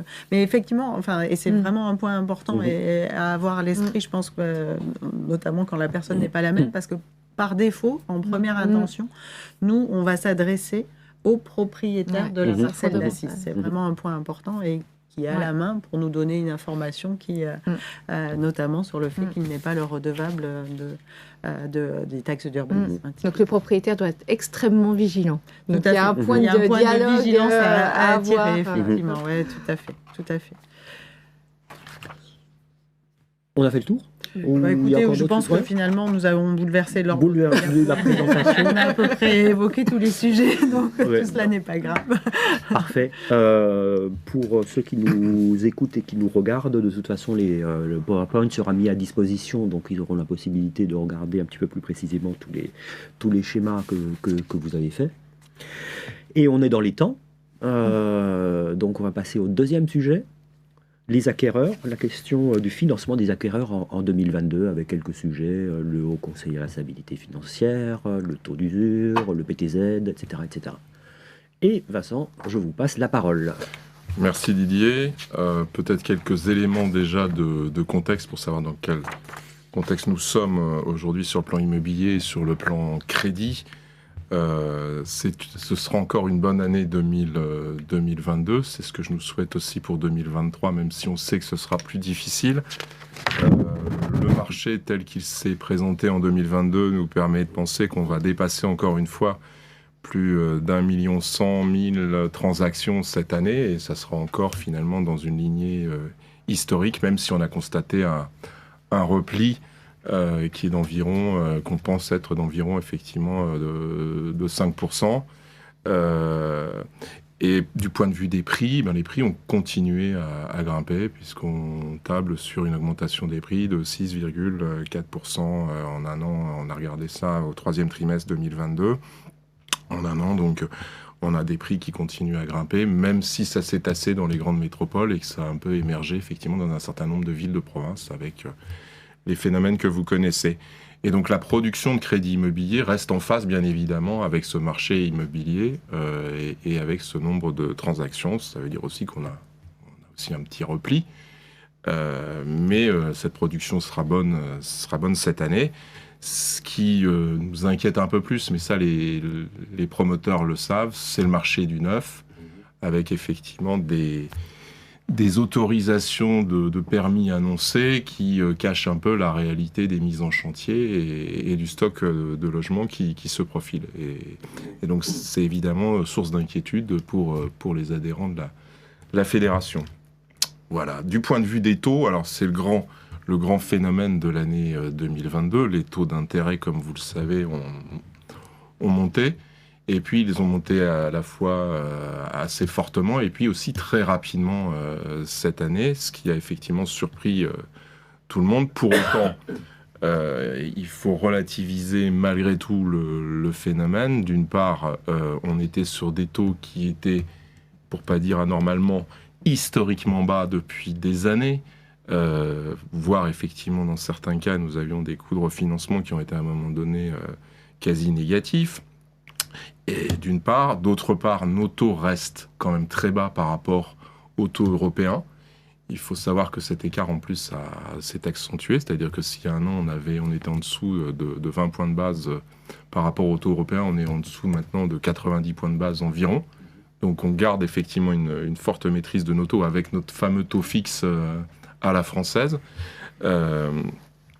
Et puis, la contrepartie de cette remontée des taux, c'est une remontée des durées des emprunts. J'ai regardé ça très rapidement hier, mais c'est vrai que s'il y a 20 ans, les durées moyennes des prêts étaient aux alentours de 15-16 ans. Il y a 10 ans, on est passé aux alentours de 18-19. Aujourd'hui, on est en train de tangenter à 21 ans, et on s'attend évidemment à l'année prochaine à ce que, notamment sur l'acquisition de résidence principale, on sera probablement aux alentours de 24 ans. Donc on a effectivement une remontée des durées pour compenser cette remontée des taux. Et puis aussi, je pense que les élastiques, si je puis dire, ont été tendus dans tous les sens. Élastique prix, élastique également des durées pour pouvoir permettre aux ménages effectivement de continuer à acquérir. Et donc ce contexte va modifier, et modifie déjà et va continuer à modifier le comportement des acquéreurs, puisqu'on constate on aurait environ à peu près un quart des acquéreurs pour lesquels ça ne changera pas le projet, mais un quart des acquéreurs intéressés par un projet immobilier y renoncent aujourd'hui. Et entre les deux, on a ceux qui vont réviser, on aura un quart des ménages qui vont revoir leur projet à la baisse, ou bien qui vont différer leur projet parce qu'il y a un petit peu moins de confiance aussi dans le bon moment pour acheter, comme on dit, en immobilier. Donc ça va forcément jouer sur les comportements, sur le marché, sur la production. Voilà, et donc ça devrait peser sur le volume des transactions immobilières en 2023, et on s'attend effectivement à nouveau à une baisse du marché qu'on évalue aux alentours d'une dizaine de pourcents l'année prochaine, nonobstant tous les facteurs, on va dire, de conjoncture européenne, de conflits et autres difficultés que nous connaissons. Voilà un petit peu pour le contexte. Alors cette remontée des taux par rapport au marché, il faut bien souligner le fait qu'elle a surtout pris son envol à partir de la mi-année. C'est d'ailleurs à ce moment-là qu'on a commencé à parler du taux d'usure. Donc on a véritablement une première partie de l'année qui est au-dessus de ce que l'on faisait finalement l'année dernière. Si on prend effectivement une ligne 100% 2021, on est au-dessus, on va dire, sur la première partie de l'année, et on passe en dessous sur la deuxième partie de l'année en termes de production, puisque effectivement les taux changent à partir surtout de cet été, là où on était encore dans des taux qui étaient en dessous de 2%. Alors tout ça, je dirais, dans nos établissements, puisqu'on est le groupe Banque Populaire Caisse d'Épargne est un groupe mutualiste, les politiques tarifaires sont différentes d'un établissement régional à un autre, que ce soit en caisse d'épargne ou en banque populaire. Mais on voit bien qu'effectivement, on va se retrouver dans les taux entre 1,70 et 2 à la rentrée. Puis on va passer beaucoup plus, effectivement, après à des taux aux alentours d'1,90. Et puis on va commencer à monter au-dessus de 2 cet automne, ce qui montre ce qui va aussi impacter.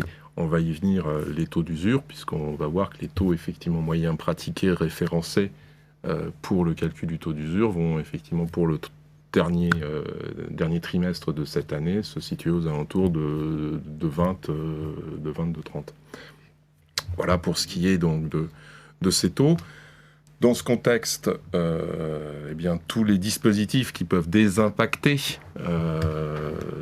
cette hausse de taux seront évidemment bienvenus, à commencer par le dispositif de l'État, le prêt à taux zéro de l'État, même si pour ma part je suis aussi avec des établissements du groupe, certains partenariats que nous avons avec des collectivités locales, de Lille à Marseille, sur des prêts à taux zéro local ou locaux, qui retrouvent aujourd'hui aussi leur intérêt.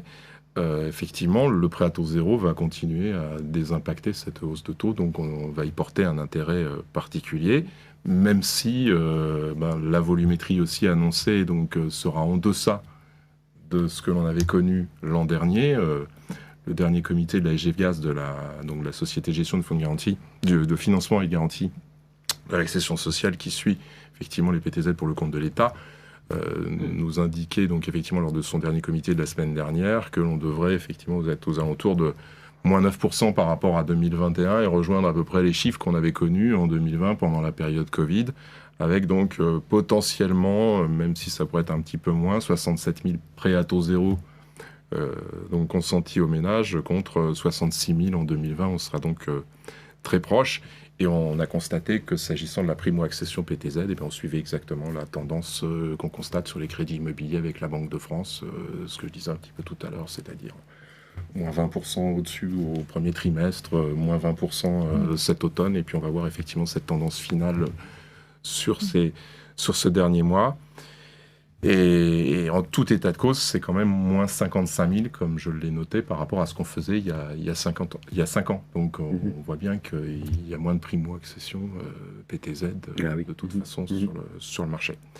Et dans les phénomènes, on va dire, un petit peu plus subtils du prêt à taux zéro, on constate que ça diminue de 2 points dans l'individuel et dans les zones détendues.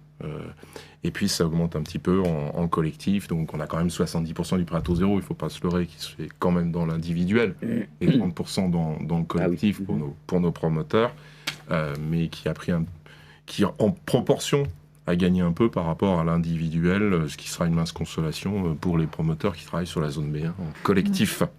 Voilà. En revanche, le coût de tout ça, évidemment, a doublé depuis 1 an, et je regardais effectivement les chiffres pour... antérieur, on sait que l'État ne consommait pas son budget PTZ prévisionnel. Là, il va évidemment le consommer, puisque même par rapport aux années précédentes, aux 2 années encore antérieures, on est pratiquement à une multiplication, je voyais ça hier, du coût par 4. Donc c'est quand même très... Voilà. Mais on va rejoindre les standards du budget. Voilà. En revanche, du point de vue de la couverture de ces prêts par le fonds de garantie, c'est intéressant de noter que sur les 40 000 prêts garantis, on constate finalement que le taux de sinistralité est resté faible. Ça veut dire que notre système, encore une fois, à la française, garantie avec nos taux fixes, nos montages et notre instruction de solvabilité, maintient effectivement les ménages dans une certaine sécurité, malgré tout. Évidemment, on n'est pas dans des taux révisables et donc le contexte inflationniste ne les impacte pas, au moins côté taux. Voilà. Alors pour 2023, on a au moins une bonne nouvelle, puisque il était question, c'est donc la 3e fois je crois que j'en parle, lors de ce webinaire de fin d'année, c'est effectivement l'histoire de la appréciation des ressources des ménages à la date d'émission de l'offre, qui devait se faire suivant un décret à paraître au terme de la loi de finances pour 2021. Donc c'était le texte de 2020 et ce décret n'est toujours pas paru.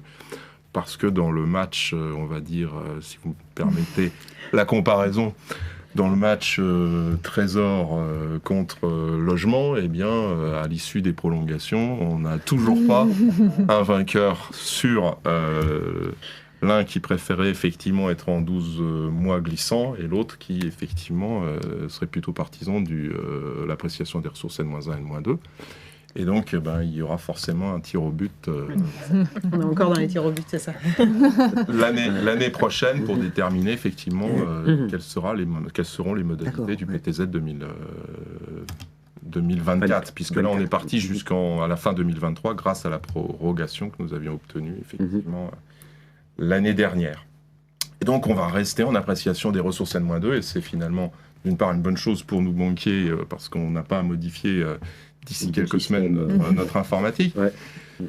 Donc ça va être aussi plus pratique pour les appréciations bien évidemment des montages des dossiers qui se sont faits plus rares. Et pour les ménages, ce sera également un avantage puisque dans un cycle où ils seraient effectivement en train de connaître des ressources un peu meilleures actuellement, ils ne seront pas pénalisés par cette règle du glissant et resteront éligibles en vertu de leurs ressources N-2 dans un contexte inflationniste et encore une fois et de montée des taux, c'est finalement préférable. Pour autant, on sait que l'année prochaine, eh bien, le logement nous invitera tous les supporters du PTZ à se réunir pour préparer le prochain match. Et donc, évidemment, ce PTZ futur, il faudra qu'on puisse y travailler. On a vu d'ailleurs que dans le cadre des amendements au projet de loi de finances, il y a eu un certain nombre de pistes qui ont été évoquées, qui ont été chiffrées, mais sur lesquelles on n'a pas eu de retour. Quant effectivement à sa prorogation, à la hausse du montant et un retour, notamment aussi plus important du PTZ en ancien sur les zones tendues, puisqu'il n'existe plus à l'heure actuelle. Et notamment dans un contexte où on souhaiterait évidemment accentuer la rénovation énergétique. Dans ce contexte également, la SGFGAS est venue préciser ce qui pouvait être fait, et on le reprécisera dans les prochaines semaines, ce qui peut être fait lorsqu'il y a une augmentation du coût d'opération et qu'il faut compléter le financement du ménage suivant le fait que les travaux ont démarré ou n'ont pas démarré. Quand on dit travaux démarrés, c'est hors travaux de terrain ou de viabilisation. Et donc la possibilité pour le ménage de refaire un PTZ ou de ne pas pouvoir en refaire en fonction aussi des dates de déclaration qui sont des dates, comme vous le savez, sur un millésime d'une année, court jusqu'au 31 mars de l'année suivante. Pour autant, si le ménage a la possibilité de refaire un PTZ, il faudra quand même apprécier si on a glissé sur l'année suivante, il faudra quand même glisser sur des conditions d'éligibilité qui pourraient effectivement être différentes. Donc il faudra vérifier de toute façon cette éligibilité. S'il n'est pas éligible, on peut toujours bien évidemment faire un prêt complémentaire qui ne sera pas un prêt à taux zéro.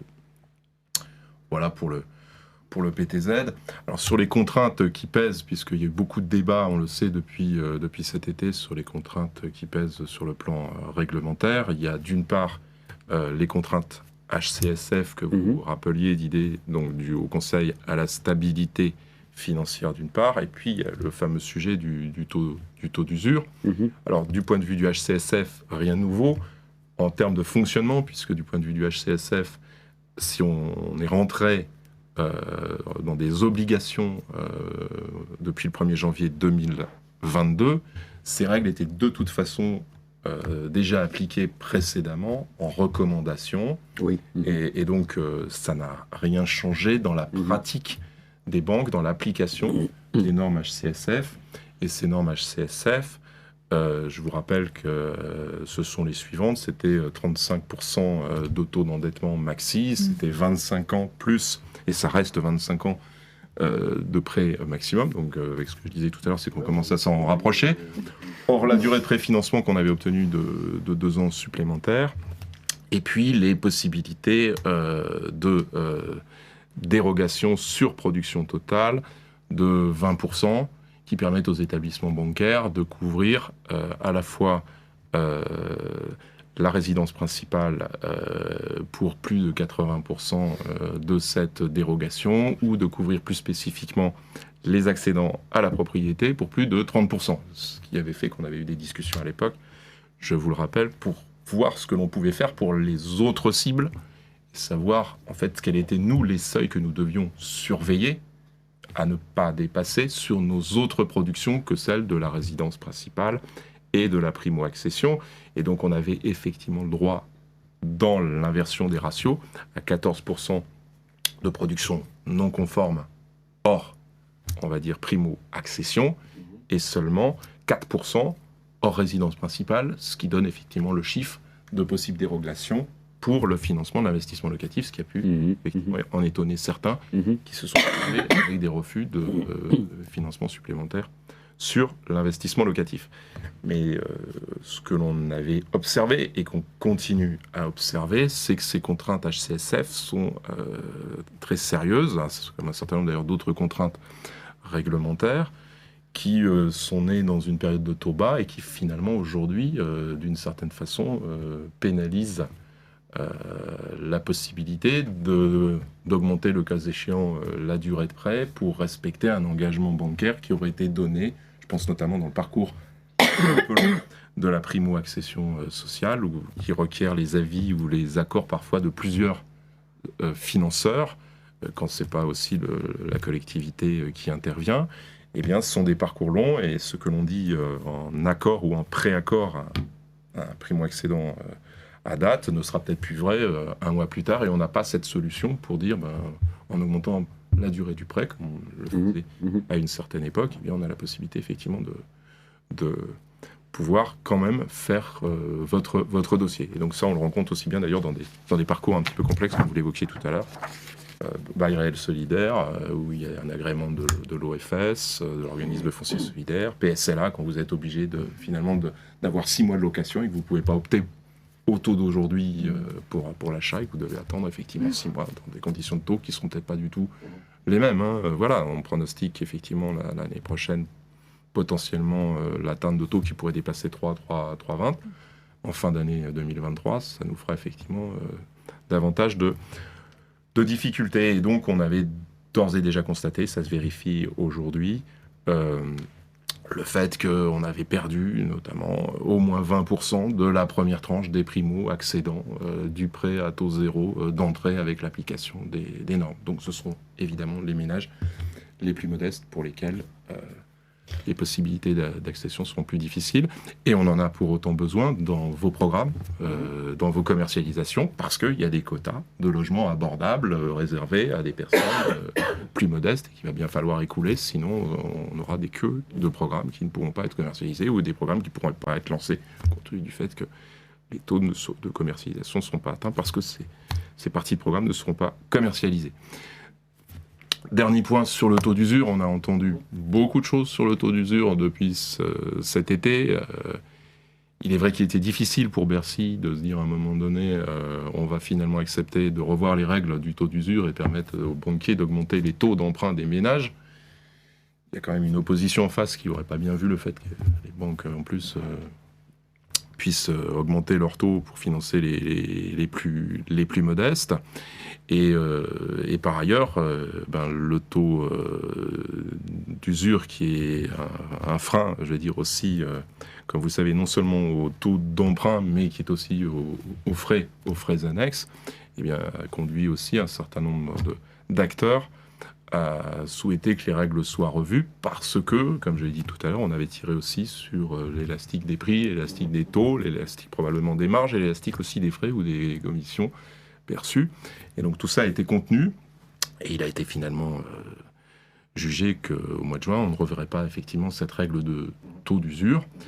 Et les discussions se sont poursuivies entre la Banque de France, Bercy et les banques pour finalement constater pour ce dernier trimestre que la règle restait bonne, que sur la base des taux moyens pratiqués, nous avions quand même des taux qui permettaient de contenir les effets. Pour autant, on les prenait en compte, ces taux moyens pratiqués. Je rappelle que la règle, c'est une règle des 4 tiers qui permet donc de se situer au-dessus des taux moyens pratiqués constatés sur un trimestre pour la détermination du taux d'usure du trimestre qui suit.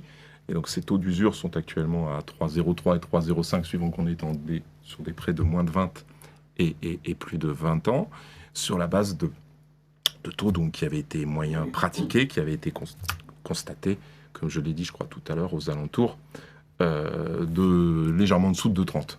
Voilà, sans rentrer dans le détail. Et donc ça n'est pas finalement la règle du taux d'usure qui a été révisée, ce sont les pratiques elles-mêmes. Parce que quand on dit taux moyen pratiqué, on parle bien de pratique.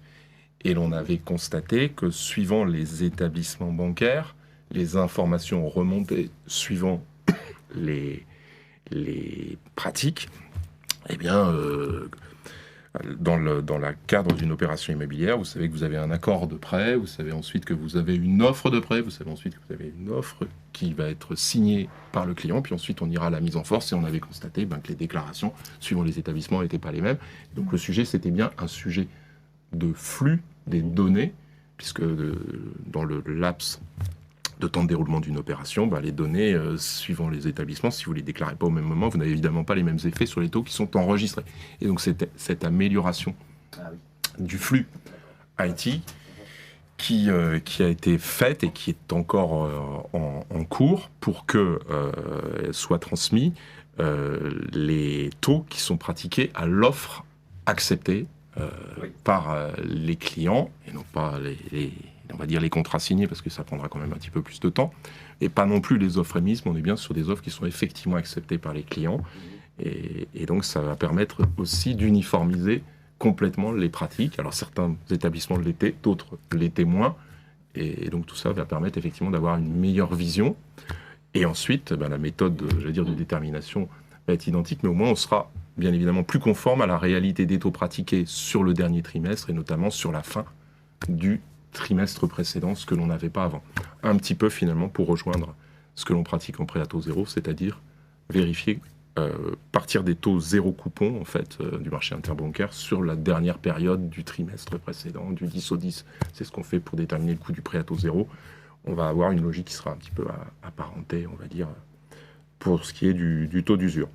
En tout état de cause, il avait été fait effectivement jugé que cette formule permettait malgré tout, dans une communication qu'avait fait la Banque de France, eh bien, que cette formule permettait de contenir les effets du marché. Et finalement, c'était effectivement une bonne chose de garder cette méthodologie tout en améliorant le flux d'informations de la part des banques.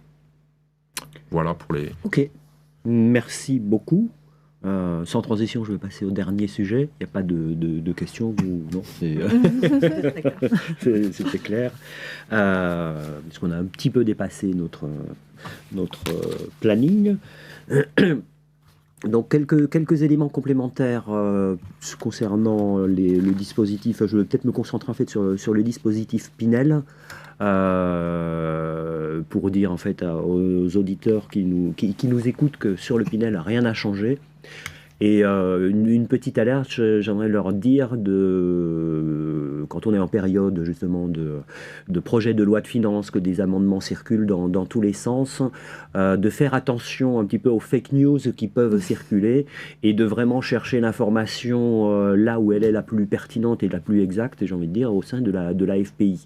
Et ne pas écouter des CGP, des conseillers en gestion de patrimoine qui disent ça y est, l'amendement a été déposé, il a été voté, etc. etc.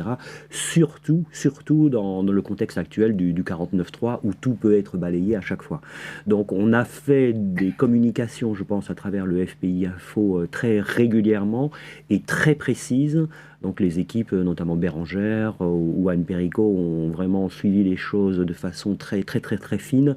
Et je pense que c'est la meilleure source d'information. Donc je rappelle à nos adhérents, retournez-vous plutôt vers la FPI que d'autres interlocuteurs qui n'ont peut-être pas la même rigueur sur ces dispositifs. Donc tout cela pour vous dire que sur le Pinel, rien ne change. Très simplement. On avait poussé effectivement et on était sur des sujets où on aurait voulu avoir un report de 3 mois, soit un report de 3 mois de l'entrée en vigueur du Pinel+, soit avoir une période transitoire, c'est-à-dire que la possibilité pour les contrats de réservation, qu'ils soient actés définitivement, que ce soit des actes de vente, qu'on ait encore une période de 3 mois entre janvier et mars de l'année 2023. Toutes ces mesures-là n'ont pas été reprises dans le projet de loi. On avait demandé également l'allongement des délais d'achèvement des travaux qui sont fixés à 30 mois. On demandait soit la suppression, soit passer à 36 mois. C'est une disposition qui n'a pas été reprise non plus. Donc, le dispositif Pinel, actuellement, donc à partir de 2023, donc grande réforme, si je puis dire, c'est-à-dire qu'on a les taux du Pinel qui vont diminuer, sauf dans les opérations situées en QPV, et uniquement les QPV qui se trouvent dans les zones A bis, A et B1. Ou alors, les taux sont également maintenus pour les opérations qui répondent ou qui répondent à des critères de performance énergétique et environnementale et à des critères de qualité d'usage. Donc, les critères de performance énergétique et environnementale, donc je vais peut-être passer... Ouais, là, on a le tableau. Donc là, on est sur les taux. Donc, je ne reviens pas sur le sujet, je l'ai déjà évoqué. Donc, en dehors de QPV ou en dehors d'opérations qui respectent des critères de performance environnementale ou des qualités d'usage, les taux baissent. Sinon, le taux est maintenu pendant 2023 et 2024. Les critères de qualité d'usage sont de 3 ordres.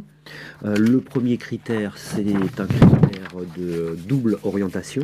Donc les opérations il doit exister une ouverture sur l'extérieur, mais sur 2 façades d'orientation différentes. Le deuxième critère, c'est un critère de surface minimale de logement. Donc là, vous avez le tableau qui vous présente en fonction du T1, T2, les surfaces à respecter, et puis également des critères de surface d'espace extérieur à jouissance privative. On est bien sur des ouvertures en façade verticale. Alors, C'est une bonne question, une très bonne question, puisqu'on a posé, donc je me tourne vers, je fais passer le message auprès de la DGFiP. On a sollicité à plusieurs reprises, en fait, le monsieur Pourreau, le directeur de la législation fiscale. Donc on attend encore des réponses, et effectivement, c'est une des questions qui a été posée. Donc on n'est pas en capacité d'apporter une réponse. Donc on ne peut que conseiller à nos adhérents de faire des rescrits pour s'assurer que l'opération telle qu'elle est montée correspond bien aux critères de qualité d'usage. Voilà sur les critères de qualité d'usage. Et autres critères donc, de performance énergétique et environnementale, là on a une grille un petit peu à double entrée. Première entrée, c'est la date de dépôt du permis de construire, et deuxième entrée, la date de signature de l'acte de vente. Et donc les critères à prendre en compte dépendent effectivement soit de l'année ou du millésime du Pinel 2023 ou 2024, ou du dépôt de permis de construire avant 2022, avant le 1er janvier 2022 ou après le 1er janvier 2022. Et donc on a soit des critères, comme vous le voyez sur la slide, E+, C-, etc., ou seuil 2025 pour les permis déposés après le 1er janvier 2022, ou seuil 2025 plus DPEA, donc des critères très contraignants en 2024, puisque le cumul seuil 2025 plus DPEA, c'est des critères qui ne se correspondent pas forcément, et donc ça complexifie un petit peu les choses. Voilà sur le Pinel. Juste pour finir, encore en 2 mots sur les autres dispositions qui sont dans le projet de loi de finances, notamment peut-être vous dire que l'exonération de l'impôt sur les plus-values immobilières réalisées dans le cadre d'une cession d'un bien en vue de réaliser des logements sociaux, cette prorogation a bien été acceptée, donc d'1 an. Donc l'exonération de l'impôt sur les plus-values court jusqu'au 31 décembre 2023. Elle devait s'arrêter au 31 décembre 2022, et donc il y a une année supplémentaire. Sujet qui intéresse peut-être moins les promoteurs, c'est l'actualisation et la prorogation de l'exonération de longue durée de la TFPB pour les logements sociaux. Au cas où ils respectent des critères de performance, notamment environnementale, de haut niveau. La suppression progressive de la CVAE sur 2023, donc suppression de moitié en 2023 et en totalité en 2024. Et le décalage également du calendrier de revalorisation des valeurs locatives pour les logements. Ça devait rentrer en vigueur en 2026 et c'est reporté en 2028. Exactement, avec un décalage vraiment mécanique. Et donc la campagne de collecte des loyers qui était prévue en 2023 est décalée à 2025. D'accord, parfait. Merci beaucoup. Je vais aller un peu vite, mais on avait quand même bien dépassé notre timing. En tout état de cause, on vous distribuera et vous pourrez retrouver sur le site de la FPI les slides de présentation pour toutes les informations. Il ne me reste plus qu'à vous remercier pour ces échanges vraiment très instructifs, très clairs. Et puis je vous donne rendez-vous l'année prochaine. Avec plaisir. Merci à vous. Merci à tous ceux qui nous ont suivis jusqu'à cette heure un petit peu avancée.